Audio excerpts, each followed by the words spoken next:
아멘. 네. 할렐루야. 네, 오늘 금요기도 2023년이죠. 네, 첫 시간입니다. 자, 축복합니다. 네, 첫 시간부터 너무 큰 곡을 불러가지고 웨이메이커는 참 어렵습니다. 저는 너무 어렵고 어디서 끝나야 될지도 모를 것 같고, 그러나 여러분들이 그 가사 웨이메이커 하나님이 길을 열어줄 줄 믿습니다. 그런 믿음을 가지고 우리가 부르면 좋겠고, 저희가 이제 오늘부터 시작해가지고 또 긴급 기도 제목도 함께 나누고, 우리가 서로 쌍방이 교통하는 그런 시간이 되면 좋을 것 같습니다. 오늘은 첫 시간 야베스의 기도라는 제목으로 하나님의 말씀을 전하겠습니다. 저에게는 야베스의 기도가 아주 남다른 그런 기도입니다. 특별한 기도입니다. 제가 2021년에 부임하잖아요. 7월 1일에 부임하고 2주 동안 강단 기도하고 아무것도 안 했어요. 기도만 하고, 그리고 7월 16일 월요일부터 21일까지 토요일까지죠. 매주 7시 반부터 9시까지 기도회를 했습니다. 기도회 이름이 뭐일까요? 야베스 기도회. 뭐 그때 참석했던 분 손 들어보세요 한번. 참석했던 분, 꽤 많습니다. 리모델링 하기 전이었는데 이 본당이 꽉 찼습니다. 꽉 차고 정말 뜨겁게 기도하고 하나님께서 함께하는 것을 경험한 그런 귀한 시간이었습니다. 제가 이번에 이제 주보를 한번 찾아봤는데 주제가, 저는 주제를 잊어버렸어요. 여러분 혹시 기억하시는 분이 있는지 모르겠는데, 하나님이 주시는 복으로 기적 같은 삶을 살라라는 그런 제목이었습니다. 그런 주제였는데 정말 하나님께서 기적을 주신 줄로 믿습니다.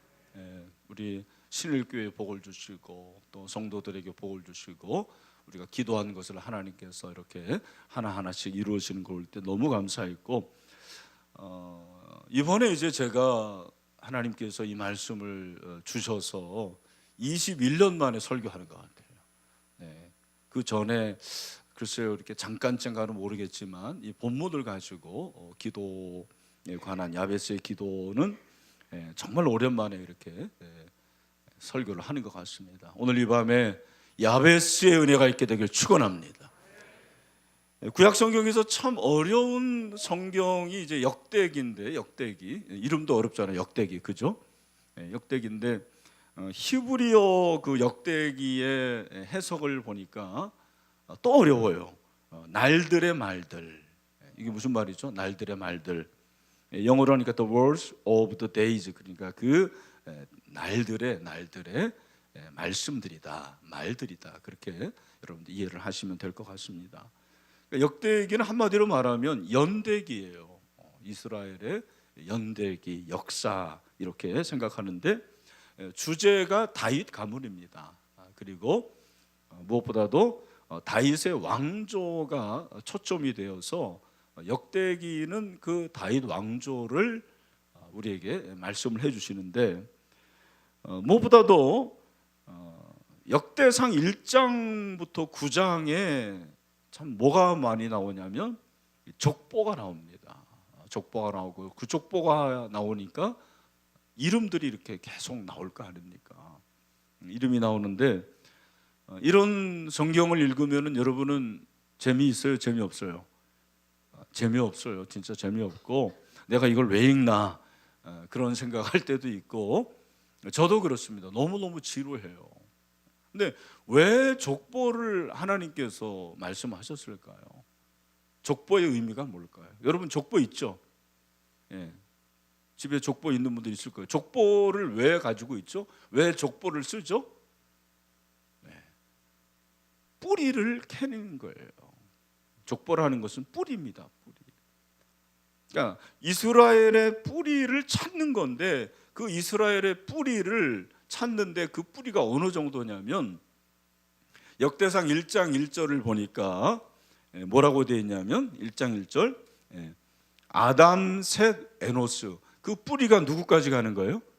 아담까지 가는 거예요. 여러분 이런 족보가 어디 있습니까?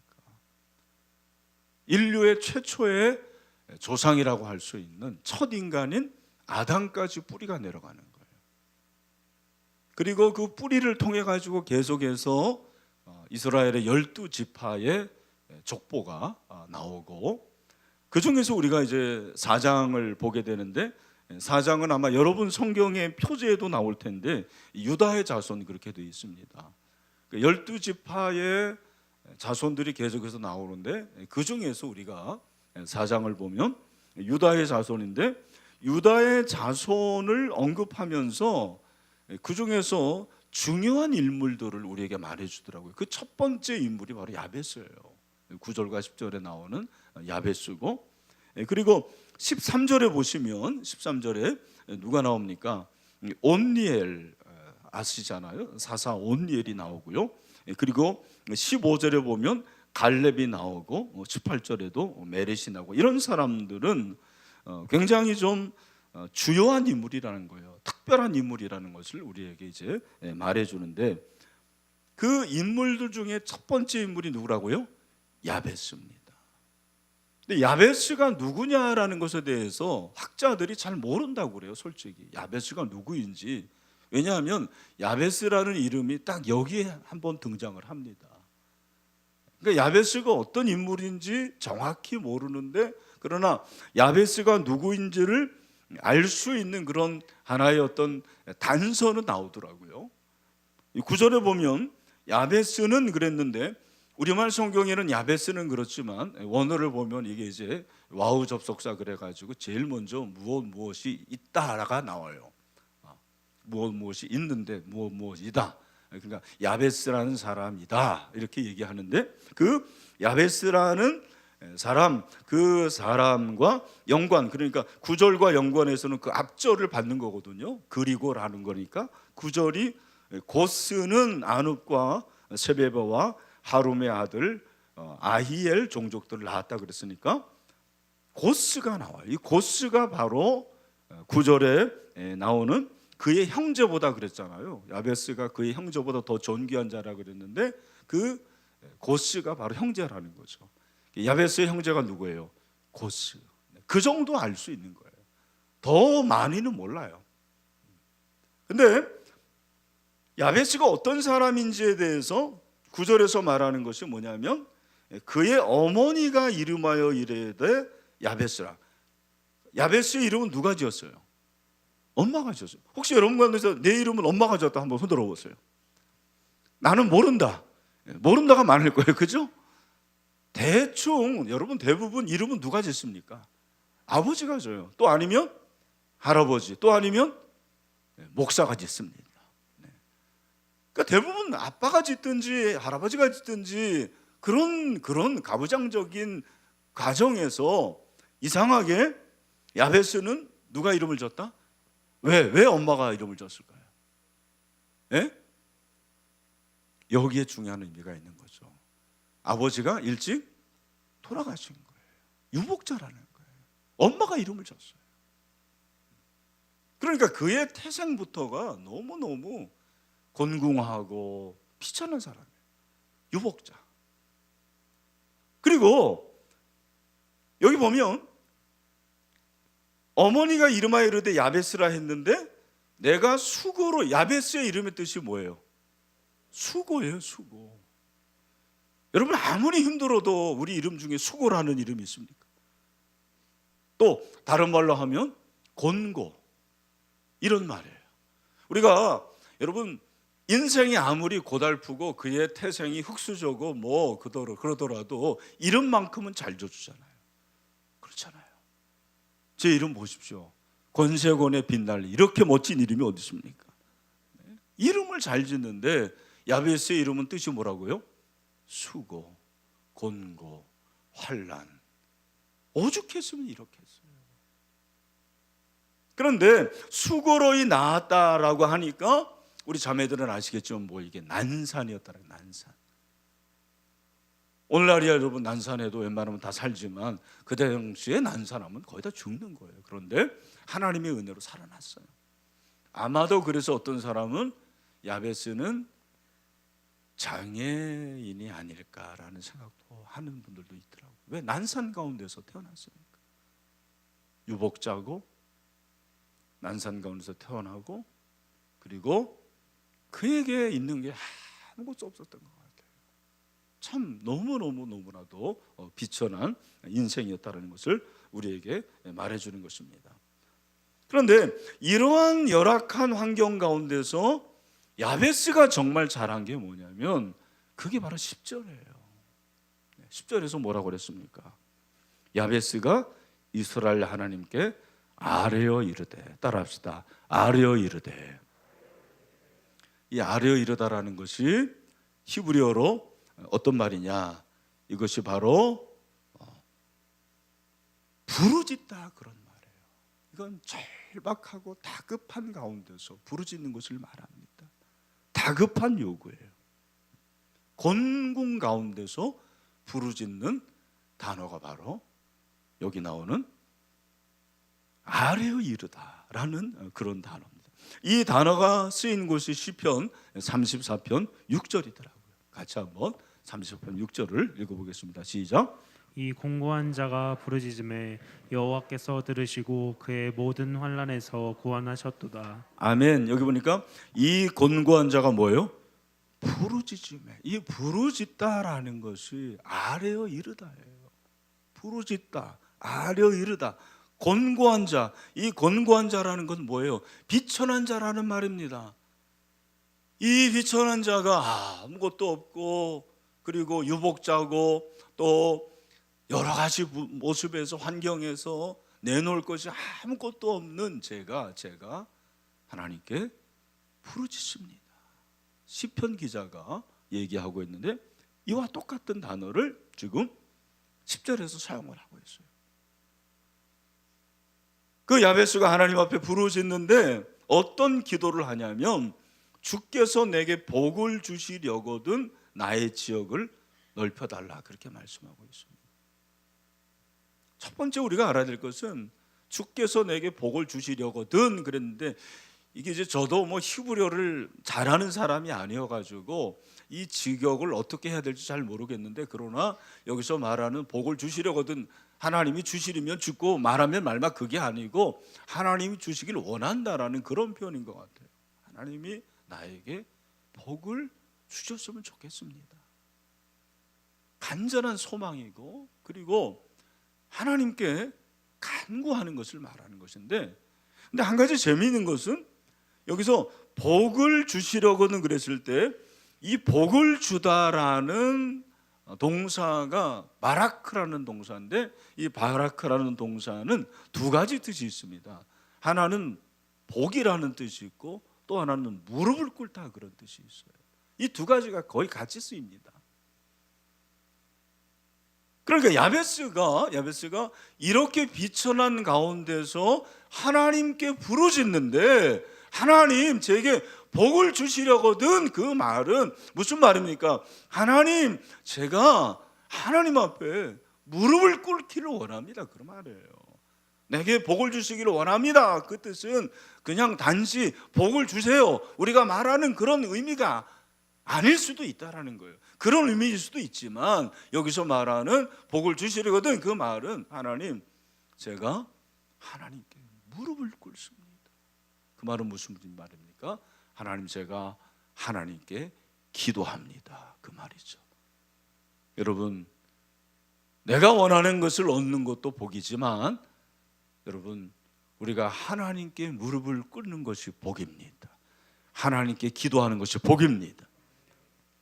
진정한 복은 하나님께 무릎을 꿇을 수 있는 것이 복이에요. 기도할 수 있는 것이 복입니다. 오늘 이 밤에 우리가 아무리 많은 것을 가져도, 많은 것을 소유해도 무릎 꿇지 못한다면 그게 무슨 복이 되겠습니까? 그러나 우리가 비천하고 가난하고 연약하고 너무나도 곤궁한 가운데 있어도 이 밤에 나와서 무릎 꿇을 수 있는 것이 하나님의 복인 줄로 믿습니다.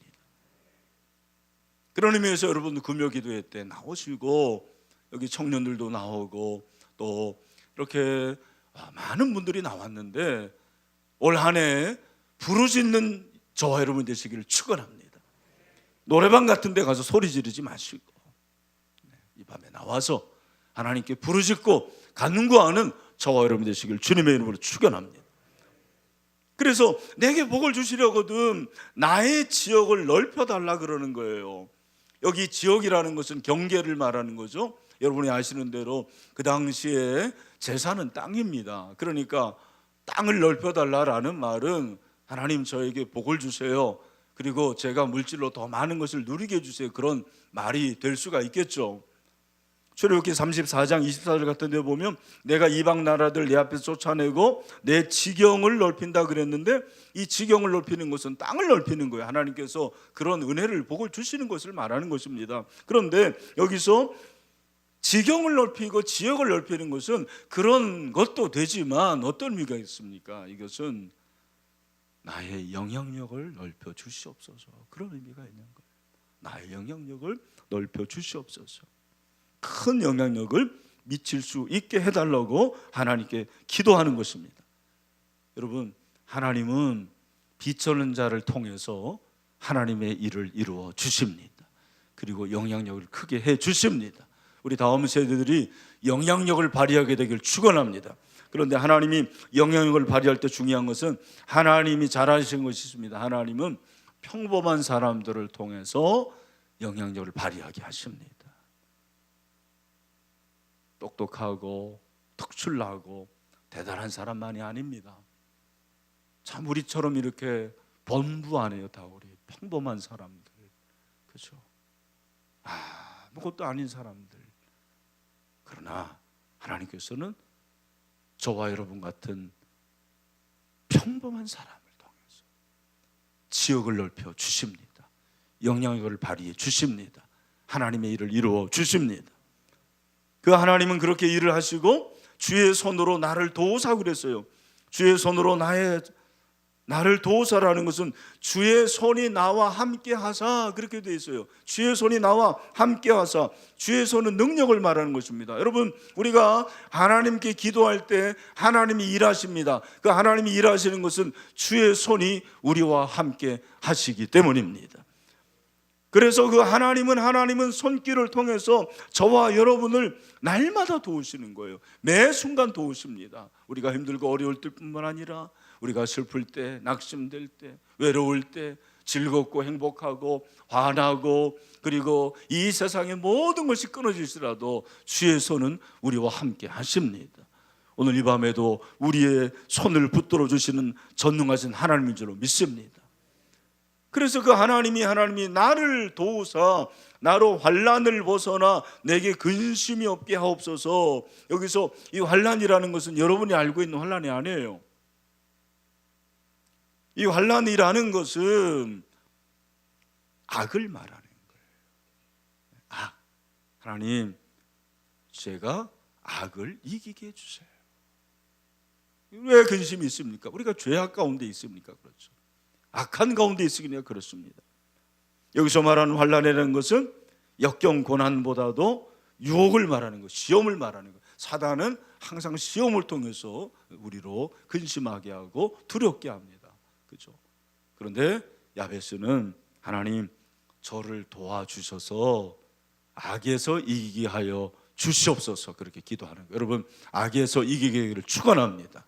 우리 주님이 기도하라고 그랬어요. 어떻게? 주기도문에서 악에서 구하소서, 악에서 구하소서.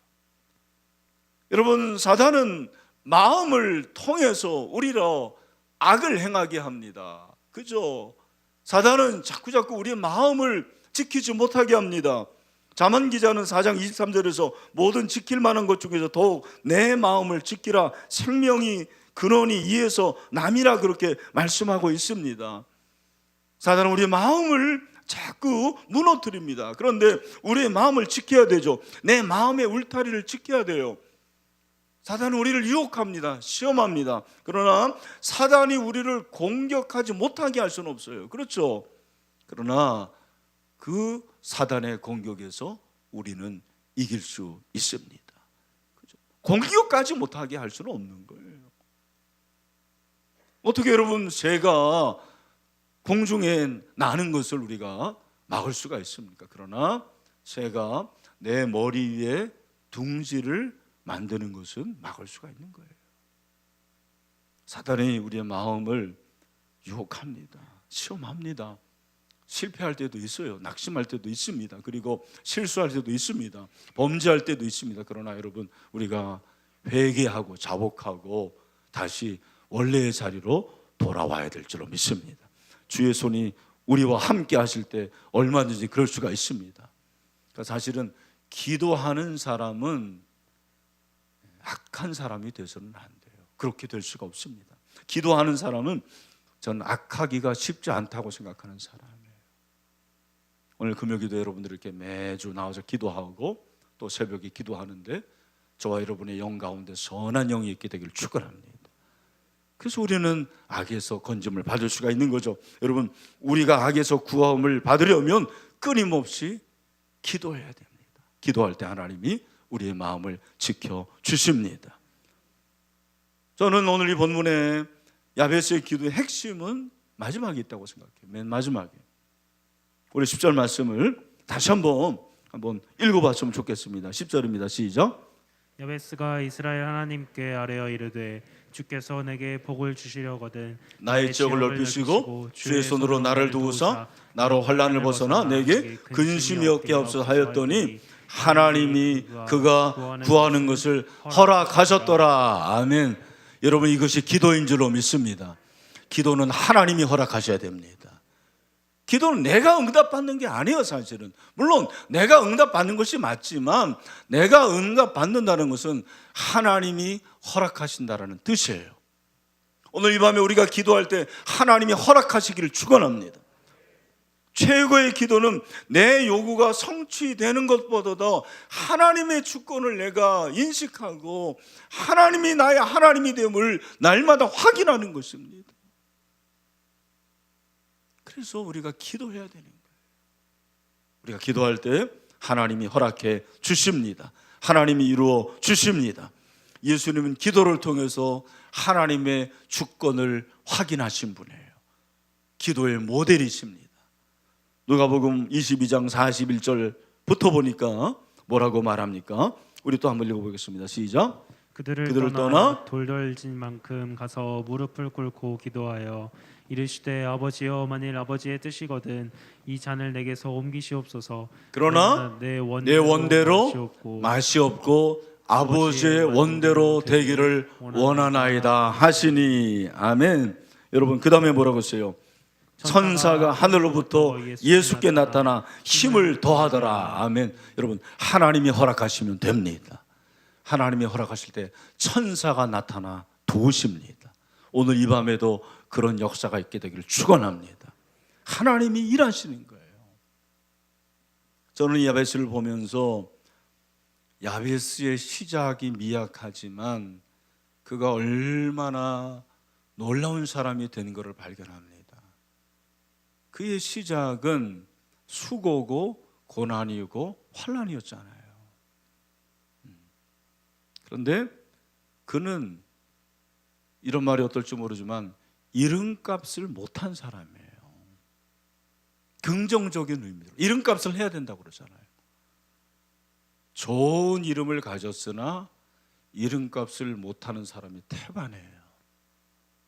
야베스는 너무나도 비천한 이름, 너무나도 생각할 수 없는 이름을 가진 자였는데 그의 이름이 어떻게 됩니까? 9절에 보니까 어떤 형제보다 더 존귀한 자가 됐다고 그랬습니다. 이 존귀하다라는 이 말은 영광이라는 뜻이에요. 영광스러운 존재가 되었다, 그렇게 말씀하고 있는 거예요. 여러분, 이름값을 못한 사람 아닙니까? 이름과 정반대의 삶을 산 사람 아닙니까? 너무나도 비천하고 보잘것없고 아무것도 아닌 사람인 그 야베스가 가장 영광스러운 사람이 된 거예요. 존귀한 사람이 되었다고 성경은 말씀하고 있습니다. 여러분, 이것이 하나님의 은혜인 줄로 믿습니다. 하나님의 은총입니다. 우리가 한 해를 시작하면서 우리가 가지고 있는 것은 참 미약하고 우리의 환경은 너무나도 비천할 수가 있습니다. 보이는 것이 정말 없는 그런 상황 가운데 처할 수도 있는 거죠. 그러나 여러분, 우리가 기도할 때 하나님이 허락하시고 하나님의 허락을 통해서 우리는 모두 다 존귀한 자가 되는 줄로 믿습니다. 이름이 바뀌는 거예요. 또한 기도를 통해서 사람이 변하는 것을 발견합니다. 사람은 잘 안 바뀌어요. 무엇으로 바뀌느냐? 말씀과 기도로 바뀝니다. 특별히 기도로 바뀌는 거예요. 여러분, 야곱이 그런 사람 아닙니까? 야곱은 여러분이 아시는 대로 사기꾼이었고 그는 정말 간사한 사람이었어요. 그런 그가 야복강에서 천사와 겨루어 씨름하고 기도를 통해서 그의 이름이 어떻게 바뀝니까? 이스라엘로 바뀌는 놀라운 역사가 일어나는 것을 우리는 볼 수가 있습니다. 창세기 32장 28절에서 그걸 우리에게 말해주고 있죠. 뭐라고 그래요? 그가 이르되 내 이름을 다시는 야곱이라 부를 것이 아니요 이스라엘이라 부를 것이니 이는 내가 하나님과 및 사람들과 겨루어 이겼음이니라. 아멘. 저는 제 자신을 볼 때 야곱과 비슷한 구석이 참 많다는 걸 생각해요. 저는 그런 걸 느낄 때가 참 많습니다. 간사하고 정말 마음에 정함이 없을 때도 얼마나 많은지 몰라요. 그리고 뭐 남을 많이 속이지는 않지만 속이려는 그런 악한 마음도 있고. 근데 하나님께서 야곱을 이스라엘로 변화시키는 그런 걸 보면 저도 얼마든지 변화된 이스라엘이 될 수 있다라는 가능성과 확신을 갖게 됩니다. 기도는 우리를 변화시키는 능력이 있습니다. 오늘 이 밤에 기도할 때 기도를 통해서 저와 여러분이 야베스가 존귀한 자가 된 것처럼 그런 존귀한 변화의 역사가 있게 되기를 축원합니다. 뿐만 아니라 우리의 모든 삶 가운데 변화가 일어나고 점점점 넓어지고 점점점 하나님의 역사가 나타나고 그래서 하나님이 보시기에 영광스러운 존재가 될 수 있게 되기를 주님의 이름으로 축원합니다. 우리 같이 찬양하겠습니다. 기도